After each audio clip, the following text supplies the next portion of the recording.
Aldehyde અને કીટોનની electron અનુરાગી વિસ્થાપન પ્રક્રિયા.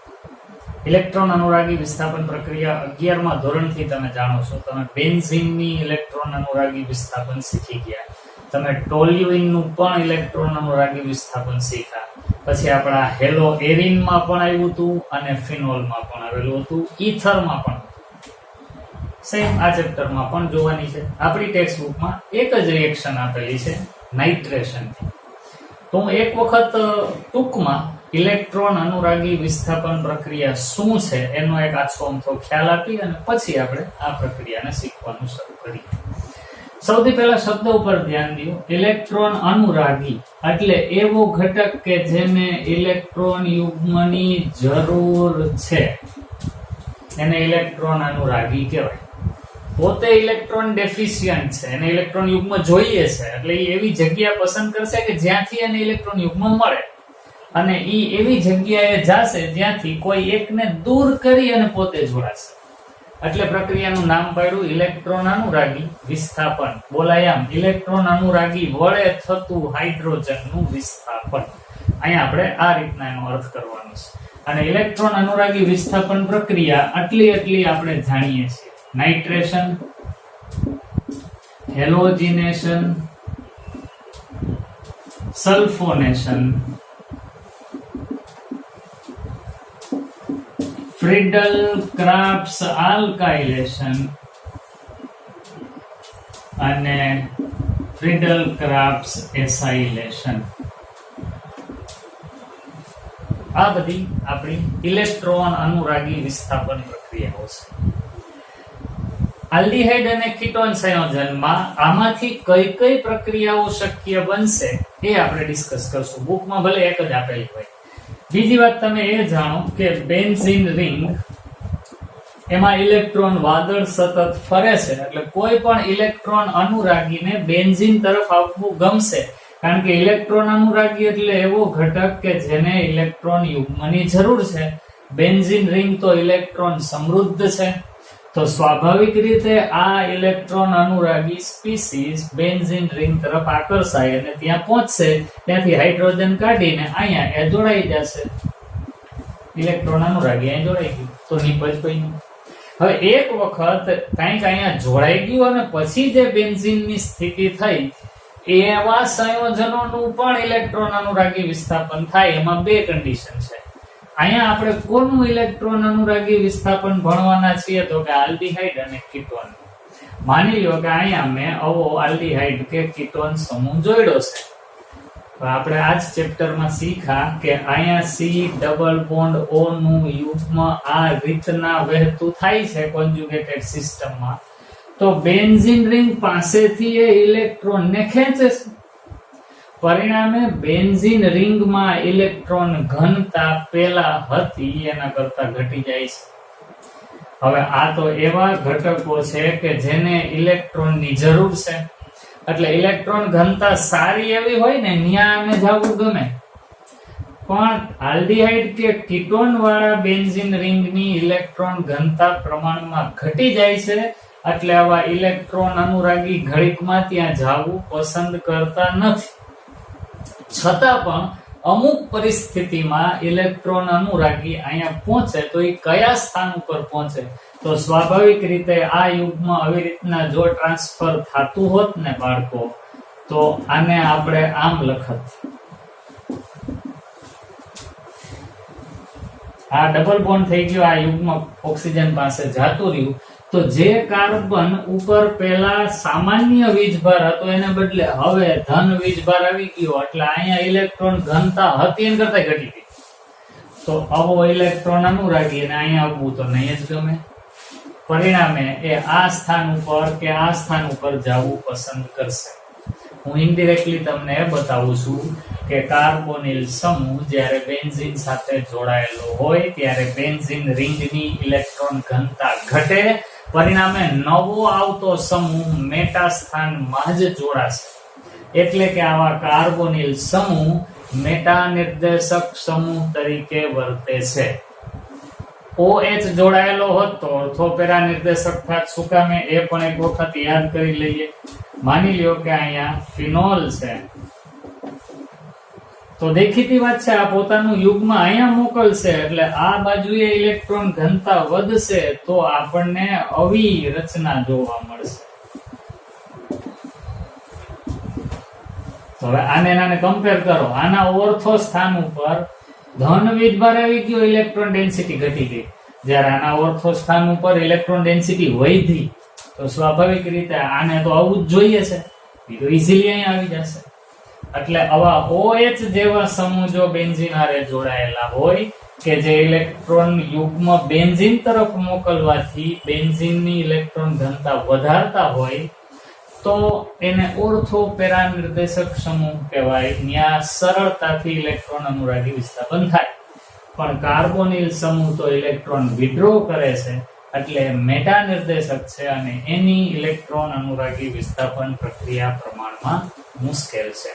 આ વાતને ધ્યાનમાં રાખીને આપણી બુકમાં આપેલું એક નાઇટ્રેશનનું આપણે સમીકરણ જોઈએ અને પછી બીજાની થોડીક ડિસ્કસ કરશું.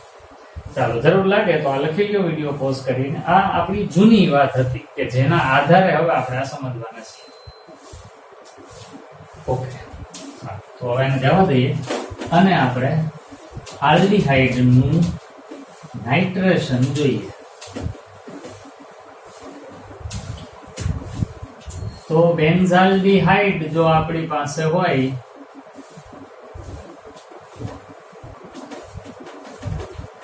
એનું તમે નાઇટ્રેશન કરવા ધારો તો નક્કી નાઇટ્રેશન પ્રક્રિયા માટે પ્રક્રિયક જોઈએ નાઇટ્રિક એસિડ, ઉદ્દીપક જોઈએ સલ્ફ્યુરિક એસિડ.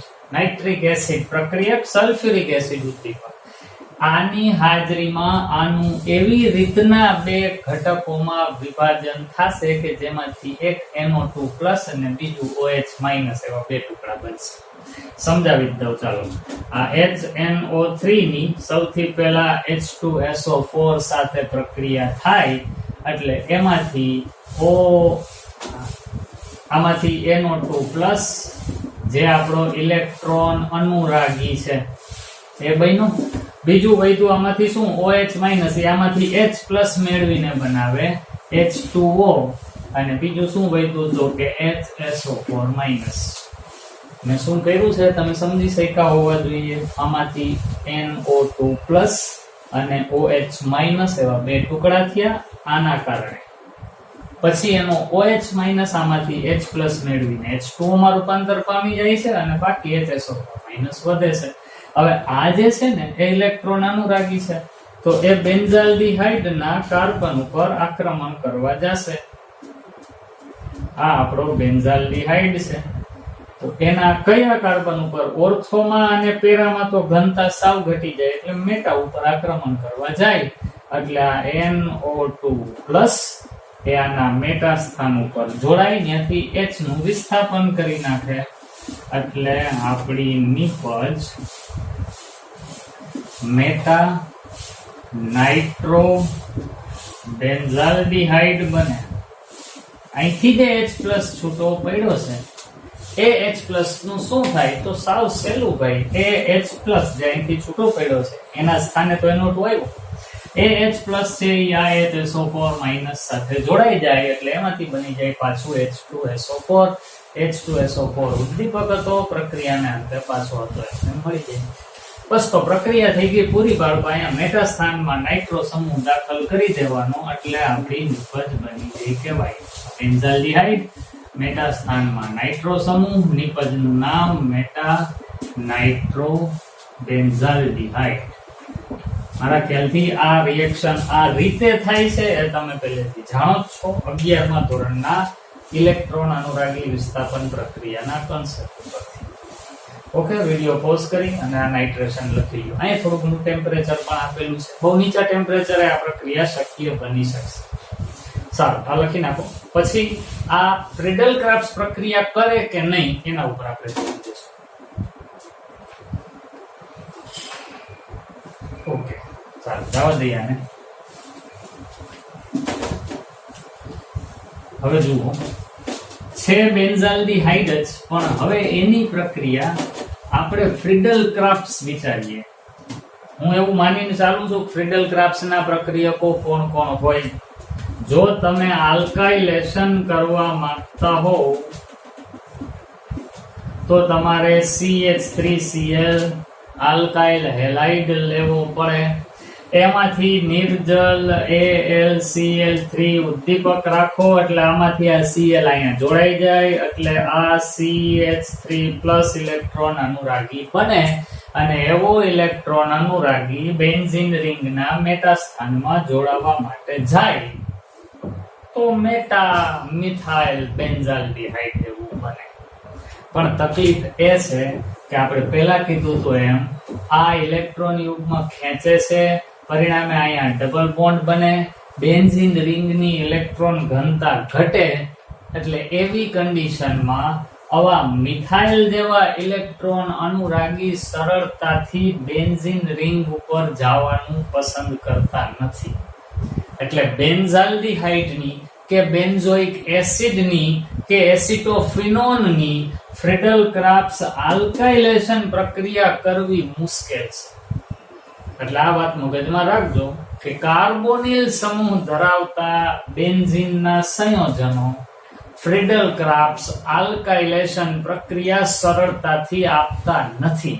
કદાચ તમે પ્રબળ પરિસ્થિતિમાં ધરારથી એનું આલ્કાઇલેશન કરાવો તો થોડીક માત્રામાં નિપજ બને. એટલે કાર્બોનિલ યુક્ત બેન્ઝીન સંયોજનોનું ફ્રેડલ ક્રાફ્ટ્સ આલ્કાઇલેશન મુશ્કેલ છે. કારણ તો કે બેન્ઝીનની ઇલેક્ટ્રોન ઘનતા ઘટે છે. ઇલેક્ટ્રોન ઘનતા ઘટતી હોવાને કારણે ઇલેક્ટ્રોન અનુરાગીને ત્યાં જવું ગમતું નથી. તમને તરત એવો ક્વેશ્ચન થવો જોઈએ કે સર હમણાં તમે નાઇટ્રો સમૂહ તો ત્યાં જોડી જ બતાવ્યો, અત્યારે એમ કહો છો કે આ ત્યાં જવું પસંદ નહીં કરે, તો નાઇટ્રો તો ગયો તો એ શું કામ ગયો ને આ કેમ નહીં? કોઈ પ્રશ્નો તો થવા જોઈએ અને પ્રશ્નો થશે તો તમને એનો જવાબ મેળવવા માટે વિચારવાનું ઈચ્છા થશે. તો વિચારી જોઈએ. નાઇટ્રો સમૂહ આવો હોય, આ નાઇટ્રો સમૂહ છે ઇલેક્ટ્રોન અનુરાગી, આ મિથાઇલ સમૂહ છે, આમાં કાર્બન ઉપર ધન વીજભાર છે, આમાં નાઇટ્રોજન ઉપર ધન વીજભાર છે. બેયને ઇલેક્ટ્રોનની જરૂર તો છે જ. હવે તમે સારી રીતના જાણો છો કાર્બન કરતા નાઇટ્રોજન અમથોય વધુ વિદ્યુત ઋણ છે. એમાંય વળી પાછો ધન વીજભારિત નાઇટ્રોજન એટલે બહુ જ વધુ વિદ્યુત ઋણ કહેવાય. એની ઇલેક્ટ્રોન ખેંચવાની તાકાત બહુ છે. પરિણામે આ નાઇટ્રો સમૂહ સારામાં સારો ઇલેક્ટ્રોન ખેંચવા વાળો હોવાને પરિણામે એ બેન્ઝીન રિંગ ઉપર આક્રમણ કરવા જઈ શકે છે. એટલે નાઇટ્રેશન પોસિબલ બને છે. પણ આ મિથાઇલ સમૂહની પાસે એટલી એબિલિટી નથી જેટલી આ NO2 પાસે છે. પરિણામે આ ઇલેક્ટ્રોન ઝટવા માટે બેન્ઝીન રિંગ સુધી પહોંચી શકતો નથી અથવા એના માટે મુશ્કેલ છે. તો મિથાઇલેશન અથવા તો આલ્કાઇલેશન આલ્ડીહાઇડ નું શક્ય નથી. તો હવે એસાઇલેશન ની વાત જોઈ લઈએ ભેગા ભેગી. ફ્રીડલ ક્રાફ્ટ્સ એસાઇલેશન. જુઓ બાળકો, એસાઇલેશન કરવા માટે પ્રક્રિયક આવવો જોઈએ એસિટાઇલ ક્લોરાઇડ અથવા એસિટિક એનહાઇડ્રાઇડ. આનું પણ નિર્જલ AlCl3 ઉદ્દીપકની હાજરીમાં Cl વાંવયો જાય તો આટલો પોર્શન પ્લસ બને COR અને એ ધન વીજભારિત એસાઇલ સમૂહ એને બેન્ઝીન રિંગ ઉપર જવાનું થાય. સેમ કન્ડિશન, આની ઇલેક્ટ્રોન ઘનતા તો ઓછી છે તો આને તો જવું નહીં ગમે. પણ આની અને આની કમ્પેરિઝન જો તમે કરો ને, હવે તમારી પાસે રસ્તો છે એવો બાળકો. આ એક કાર્બન છે ધન વીજભારિત, આ પણ કાર્બન છે ધન વીજભારિત, પણ આ બે કાર્બનમાં ફેર છે. આ sp3 સંકૃત કાર્બન હતો, હવે એના ઉપર ધન વીજભાર આવ્યો. આ sp2 સંકૃત કાર્બન હતો, એમાં ધન વીજભાર આવ્યો. sp3 કરતા sp2 સંકૃત કાર્બન તો વધુ વિદ્યુત ઋણ હોય અને વધુ વિદ્યુત ઋણ હોવો એટલે ઇલેક્ટ્રોનને જોરદાર તાકાતથી ખેંચી શકતો હોવો. એટલે આ બેયમાંથી આ બેન્ઝીન રિંગ ઉપર આક્રમણ કરીને જોડાવા જઈ શકે. આની કમ્પેરિઝનમાં આની વૃત્તિ પ્રબળ છે. એટલે હું સ્ટેટમેન્ટ બોલું છું, બેન્ઝાલ્ડિહાઇડનું ફ્રીડલ ક્રાફ્ટ્સ આલ્કાઇલેશન મુશ્કેલ, પણ બેન્ઝાલ્ડિહાઇડનું ફ્રીડલ ક્રાફ્ટ્સ એસાઇલેશન પ્રમાણમાં સહેલું. એટલે આ COR સમૂહ કદાચ બેન્ઝીન રિંગ હારે જોડાવા જઈ શકે અને નિપજ બને પણ ખરા. ભલે આપણી બુકમાં આપેલી નથી, પણ બેન્ઝીન નું તમે ફ્રીડલ ક્રાફ્ટ બેન્ઝાલ્ડિહાઇડ નું ફ્રીડલ ક્રાફ્ટ એસાઇલેશન કરી શકો. CH3COCl નિર્જલ AlCl3 ની હાજરીમાં, તો આપણને આવી પ્રોડક્ટ બનશે.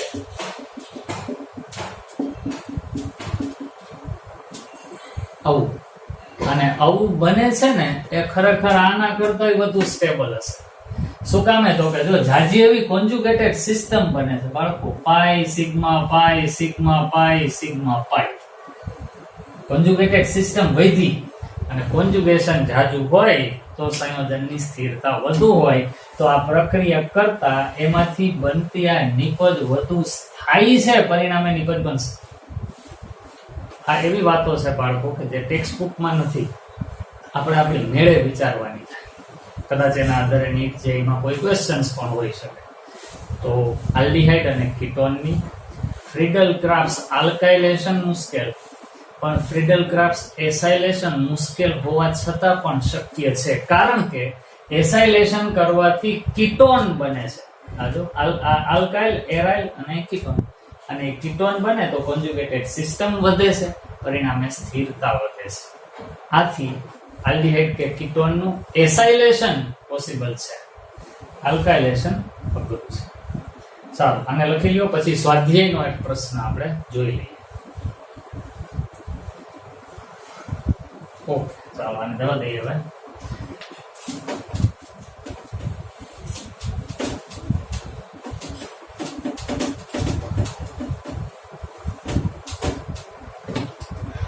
તો ટેક્સ્ટ બુકમાં સ્વાધ્યાયનો પ્રશ્ન 12.5 એક્સરસાઇઝ માંથી ક્વેશ્ચન નંબર 12.5. નીચે દર્શાવેલા વ્યુત્પન્નોના બંધારણો દોરો. બંધારણ દોરવાના આપણને કીધા છે. પહેલું, બેન્ઝાલ્ડિહાઇડના 2,4 ડાઇનાઇટ્રોફિનાઇલ હાઇડ્રેઝોન.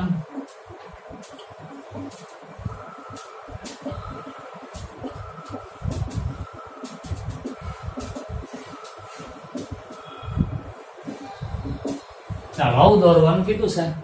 કોનું? તો કે બેન્ઝાલ્ડિહાઇડ નું. તો ભાઈ પેલા મનમાં બેન્ઝાલ્ડિહાઇડ ને લઈ આવો. આ આપણો બેન્ઝાલ્ડિહાઇડ, એનું 2,4 ડાઇનાઇટ્રોફિનાઇલ હાઇડ્રેઝોન બનાવવાનું છે. હવે ઈ શું છે એ તમે સારી રીતના જાણો છો. તો બનશે કેમ? તો કે આમાંથી ઓક્સિજન નીકળે, ઓલામાંથી 2 હાઇડ્રોજન નીકળે, અહીંયા ડબલ બોન્ડ થી N જોડાય, પછી અહીંયા NH, એના ભેગું બેન્ઝીન રિંગ, અહીંયા NO2 અને અહીંયા NO2 બની ગયો બેન્ઝાલ્ડિહાઇડ નું 2,4 ડાઇનાઇટ્રોફિનાઇલ હાઇડ્રેઝોન. સિમ્પલ છે, ભણેલા છીએ એમાંથી જ આપણે આને સોલ્વ કરીએ છીએ. ચાલો બીજું જોઈ લઈએ. સાયક્લોપ્રોપેનોન ઓક્ઝાઇમ. સાયક્લોપ્રોપેનોન ઓક્ઝાઇમ. જો ભાઈ તમને એવી ખબર, જો NH2OH હાઇડ્રોક્સી એમાઇન સાથે આલ્ડિહાઇડ કે કીટોન ની પ્રક્રિયા થાય તો અહીંથી H2 જાય, ઓલામાંથી O જાય, જે બને એને ઓક્ઝાઇમ કહેવાય. તો આ કોનો ઓક્ઝાઇમ ભાઈ? તો કે સાયક્લોપ્રોપેનોન છે. આ સાયક્લોપ્રોપેનોન કીટોન, એનો ઓક્ઝાઇમ બનાવવો છે એટલે અહીંથી H2, અહીંથી O એ જાય એટલે ડબલ બોન્ડ NOH એવું નિપજ બની ગયું, સાયક્લોપ્રોપેનોન ઓક્ઝાઇમ. ચાલો ત્રીજું જોઈએ. આ મજા આવે એવું છે, શીખી ગયા છીએ એટલે. એસિટાલ્ડિહાઇડ dimethyl acetal. એસિટાલ્ડિહાઇડ dimethyl acetal. એસિટાલ્ડિહાઇડ dimethyl acetal. હાલો તો પહેલા એસિટાલ્ડિહાઇડ બનાવવાનું થાય. CH3C ડબલ બોન્ડ OH, આ એસિટાલ્ડિહાઇડ, અને એનું ડાઇમિથાઇલ એસિટાલ એટલે સાદું એસિટાલ બનાવવાનું છે ભાઈ. તો કરીએ જો આમાંથી કેવી રીતના. હું આમાંથી હવે લખું જો વ્યવસ્થિત, કારણ કે અહીંયા તો આપણે 4 બંધ અલગ બતાવવા પડશે. યાદ કરો, આવી ચોકડી કરીને લખતા હતા. CH3H આ એસિટાલ્ડિહાઇડ, અહીંયા O ભેગું CH3, અહીંયા O ભેગું CH3. તો એસિટાલ્ડિહાઇડ માંથી ડાયમિથાઇલ એસિટાલ એ આપણે વિડિયો પોઝ કરી આ 3 લખી લો પછી બીજા જોઈએ.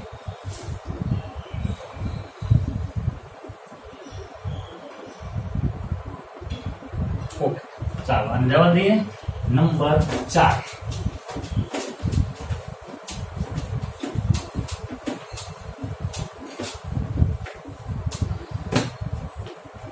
ચોથું છે સાયક્લોબ્યુટેનોન નો સેમી કાર્બેઝોન. સાયક્લોબ્યુટેનોન નો સેમી કાર્બેઝોન. જો ભાઈ સેમી કાર્બેઝાઇડ એટલે આવું NH2 NHCO NH2 આ સેમી કાર્બેઝાઇડ છે. એમાંથી બે H અહીંથી નીકળે અને કીટોન કે આલ્ડીહાઇડ નો ઓલો O નીકળી જાય અને આ ડબલ બોન્ડ થી નાઇટ્રોજન ની જોડાઈ જાય તો જે બને એ સેમી કાર્બેઝોન કહેવાય. કેમાંથી બનાવવાનો છે ભાઈ? સાયક્લોબ્યુટેનોન માંથી. હાલો તો હું અહીંયા પહેલા સાયક્લોબ્યુટેનોન દોરું છું અને એમાં આ H2 નીકળી ગયા પછી આ નાઇટ્રોજન ડબલ બોન્ડ કે જોડાય એટલે આ ઓક્સિજન ગયો, double bond N NHCO NH2 લ્યો બની ગયો સાયક્લોબ્યુટેનોન નો સેમી કાર્બેઝોન. કાર્બોનિલ વાળા નાઇટ્રોજન માંથી હાઇડ્રોજન કાઢવાના નથી. ચાલો પાંચમું જોઈએ. પાંચમું છે હેક્ઝેન 3 ઓન નો ઇથિલીન કેટાલ. હેક્ઝેન 3 ઓન નો ઇથિલીન કેટાલ. જો ભાઈ ઇથિલીન આવ્યું ને એટલે આવું તો હશે જો એ નક્કી. આને ઇથિલીન કહેવાય.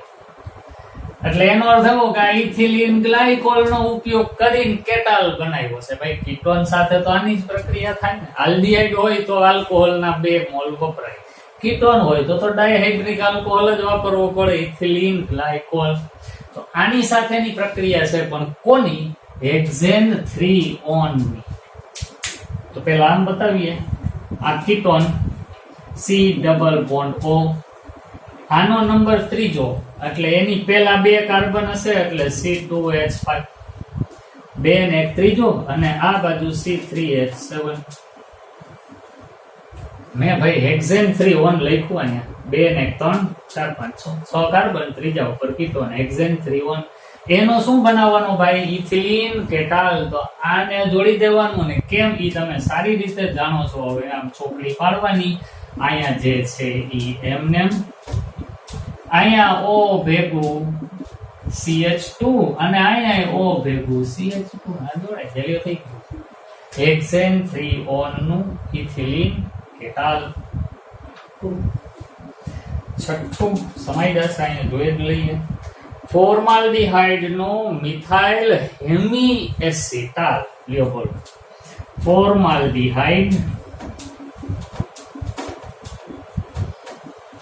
નો મિથાઇલ વાળો હેમી એસિટાલ ચાલો બનાવીએ. તો formaldehyde C double bond O અને બે જગ્યાએ H હોય. Hemi acetal. હવે એનો હેમી એસિટાલ બનાવવો હોય તો સ્વાભાવિક રીતે આમાં એક જ આલ્કાઇલ સમૂહ વાળો આલ્કોહોલ ઉપયોગમાં લેવાનો. એક જ. તો માની લો હું આની હારે પ્રક્રિયા કરું CH3OH. તો કરીએ.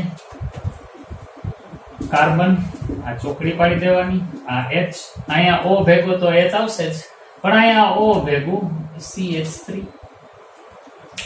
હેમી બતાવવું છે એટલે જો બે જગ્યાએ આલ્કાઇલ ગ્રુપ હોત તો એસિટાલ કે પણ આ એક જ જગ્યાએ છે હેમી છે એટલે હેમી એસિટાલ. તો આ રીતના આપણે આ 6 નો જવાબ આમ આપી શકીએ. આજના વિડીયોમાં આટલું જ. આલ્ડીહાઇડ અને કીટોનના ઉપયોગો એવો એક ટોપિક છે બાળકો ટેક્સ્ટબુકમાં, એ તમે જાતે કરી શકશો. આવતા પીરિયડથી આપણે કાર્બોક્સિલિક એસિડ શરૂ કરશું.